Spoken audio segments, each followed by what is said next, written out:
Two airspace restrictions in West Texas within weeks of each other have pushed counter drone operations back into the spotlight.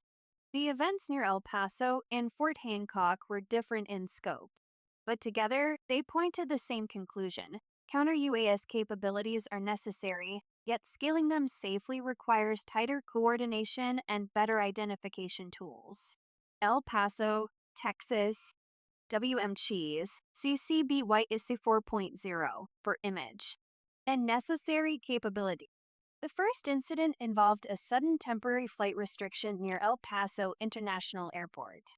The Federal Aviation Administration initially cited security concerns tied to a purported cartel drone. Flights were disrupted before the restriction was lifted.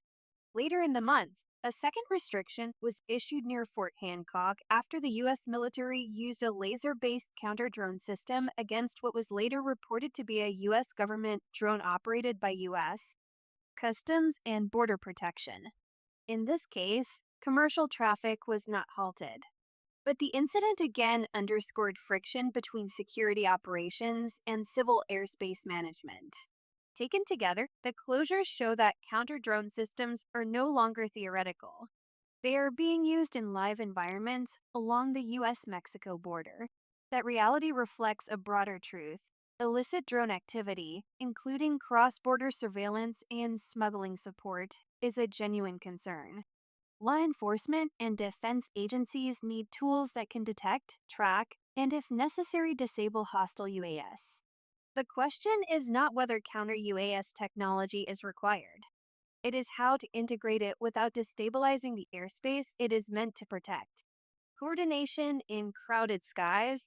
The U.S. National Airspace System is one of the most complex in the world.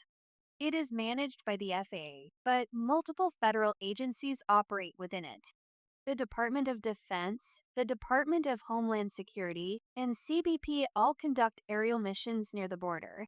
When counter-drone systems enter that mix, the margin for error narrows. The El Paso and Fort Hancock closures suggest that interagency coordination protocols are still evolving.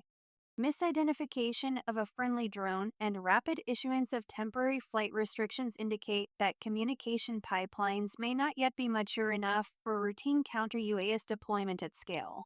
As counter-drone tools become more capable, especially directed energy and kinetic systems, the need for synchronized airspace deconfliction grows. Notification procedures, shared air picture data, and predefined response frameworks must move from ad hoc to standardized. Identification is the missing link. Both closures also highlight a technical gap: reliable identification. Detection alone is not enough. Agencies must distinguish between a hostile drone, a friendly government platform, a commercial operator, or even benign airborne objects. Without high-confidence identification, decision-makers face a choice between overreaction and inaction. Remote ID provides part of the solution, but enforcement environments require more.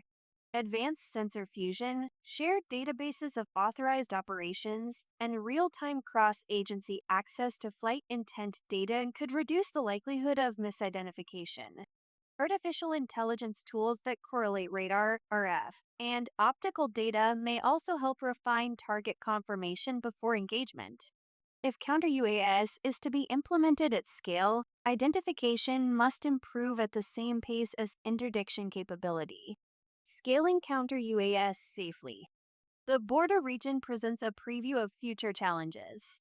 Major public events, dense urban environments, and critical infrastructure sites will all require layered counter-drone defenses. Each deployment will intersect with civil aviation.